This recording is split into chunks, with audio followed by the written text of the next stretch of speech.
Queridos irmãos, nessa manhã de domingo, nós estamos iniciando mais um trimestre e nós vamos usar essa revista da Didaquê. O tema é a caminhada missionária da igreja. É uma abordagem a partir do livro de Atos dos Apóstolos.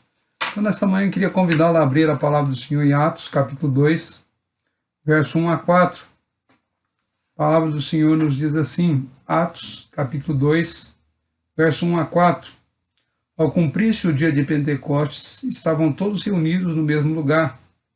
De repente veio do céu um som como de um vento impetuoso, e encheu toda a casa onde estavam assentados. E apareceram distribuir entre eles línguas como de fogo, e pousou sobre cada um deles. E todos ficaram cheios do Espírito Santo, e passaram a falar em outras línguas, segundo o Espírito lhes concedia que lhe falasse. Vamos orar a Deus nessa manhã. Curva a sua cabeça, feche seus olhos. Pai amado, nós estamos iniciando mais uma caminhada nessa leitura do livro de Atos. E é uma caminhada que queremos entender os propósitos do Senhor, os planos do Senhor para a tua igreja. Então nos ajude nessa manhã. Ao lermos esse texto, que o Senhor venha nos dar compreensão, esclarecimento, que nessa caminhada nós possamos glorificar o Senhor. Tudo isso nós te pedimos em nome de Jesus. Amém. Irmãos, no livro de Atos, alguém chama o livro de Atos como o livro dos Atos do Espírito Santo. Então, nessa manhã, nós vamos ver que Lucas, mais uma vez, apresenta para a igreja aquilo que ele quer. E às vezes nós vamos ver a igreja nesse momento no medo e não entendendo toda a vontade de Deus.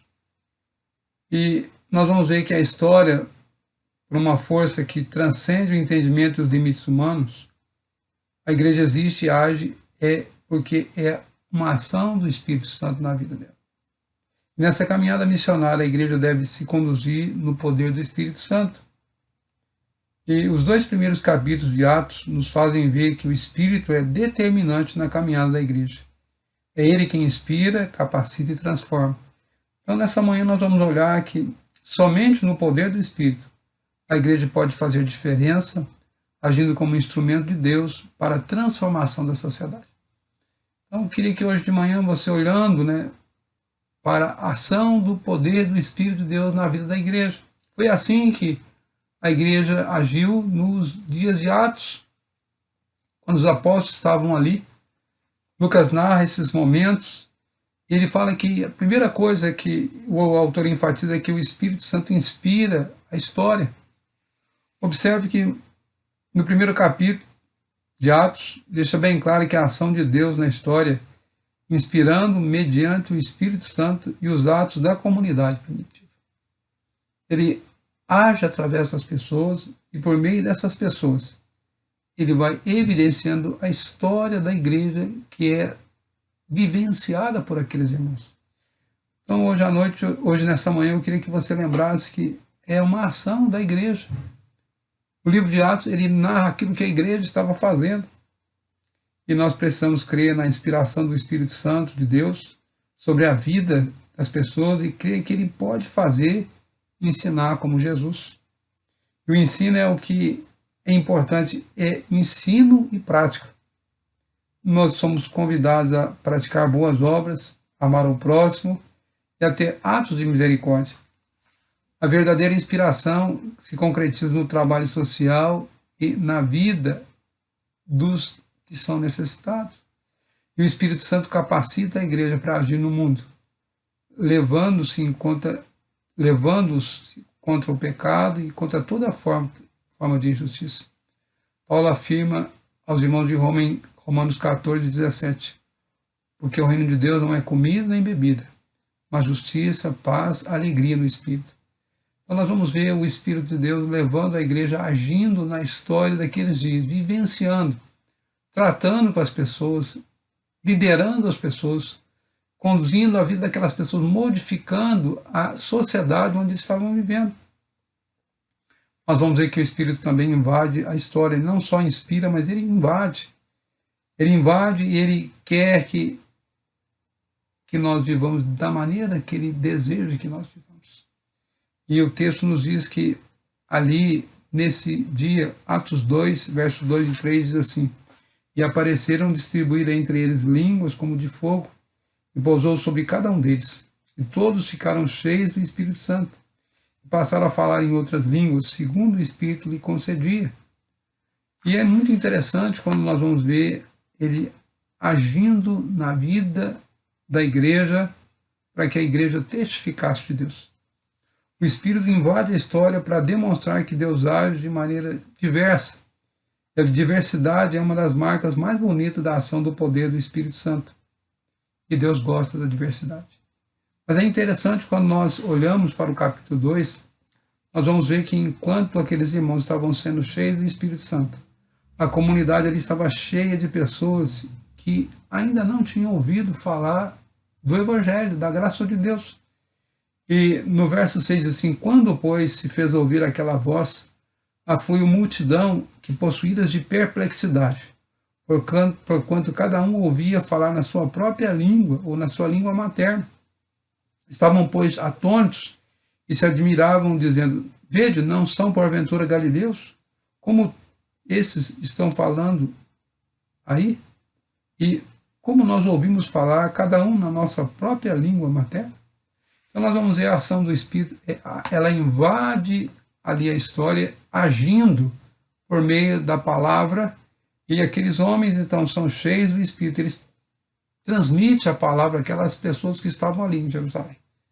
E elas reconhecem que ali havia algo extraordinário. É Deus evidenciando de forma grande aquilo que Ele quer.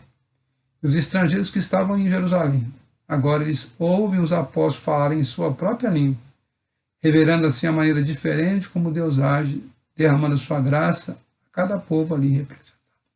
Então nós vamos perceber que Deus, Ele age, irmãos, na história. Ele usa situações diversas, e aqui Ele usa essas línguas que as pessoas compreendiam aquilo que estava sendo falado. Aqueles irmãos são capacitados pelo Espírito Santo para pregarem verdades em cada língua daquelas nações que estavam reunidas ali. Eles passam a entender isso segundo o que cada um tinha na sua língua. Mas o Espírito não só inspira a história, mas ele invade a história, ele redime a história. O autor fala que o belíssimo discurso de Pedro demonstra esse fato também. A redenção da história é feita pela ação do Espírito Santo, mediante a obra de Cristo Nazareno, o varão aprovado por Deus.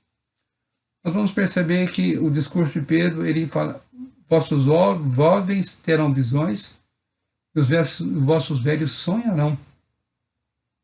Parece que as igrejas estão perdendo cada dia a capacidade de fazer com que os jovens tenham visão e um futuro promissor. Os jovens de nossa sociedade estão se deixando levar pelo crime, pelas drogas, pelo modo de vida do mundo. Estão centrados no prazer. Eles deixam-se seduzir facilmente pelas práticas pecaminosas do mundo. Precisamos devolver aos jovens a capacidade de sonhar. Sonhar com uma vida digna, com possibilidade de construir um futuro diferente. Sonhar com estudo, com uma profissão digna, com uma vida abundante. Então, quando a igreja, irmãos, ela age levando o evangelho remidor de Cristo, os jovens então começam a ter uma visão diferente do mundo. Eles começam a entender os propósitos de Deus e eles buscam um futuro diferente daquilo que o mundo tem proposto para eles. Mas o autor fala também que, quando Pedro fala que os velhos também perderam a capacidade de sonhar acordado. Nossos velhos são impedidos de usufruir de uma aposentadoria digna depois de uma vida inteira de trabalho. Nossa sociedade trata a terceira idade como não trata essa terceira idade como deveria ser tratada, com respeito e dignidade.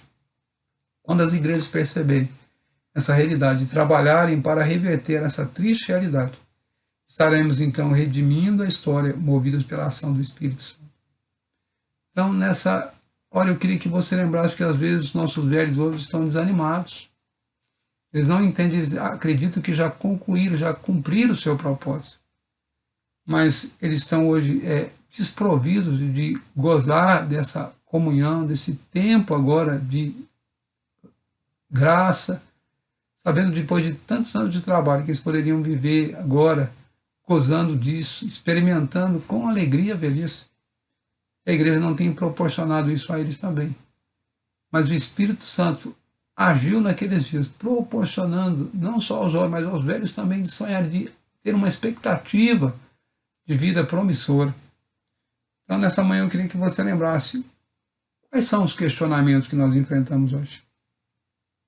Quais são as coisas que os jovens têm questionado a igreja, a liderança?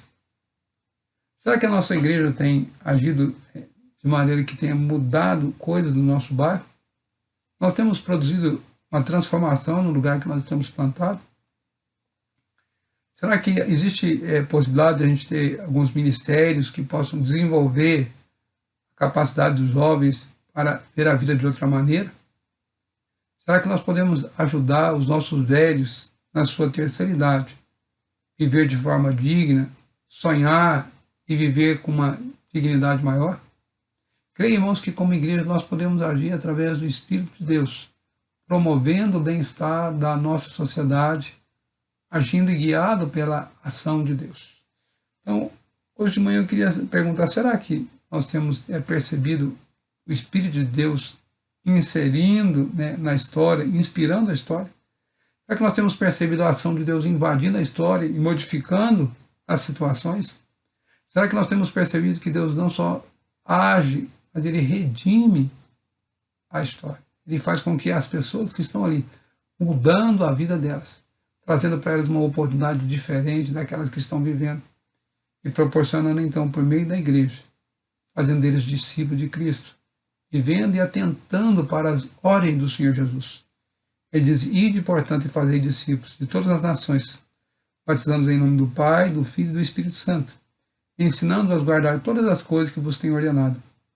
E eis que estou convosco todos os dias, até a consumação do século. O Senhor nos ajude, irmãos, essa caminhada cristã. Nós estamos iniciando esse trimestre, mas nós vamos perceber que Deus invade a história através do seu Espírito. Deus inspira a história, Deus redime a história. Ele age no meio da comunidade, por meio da igreja.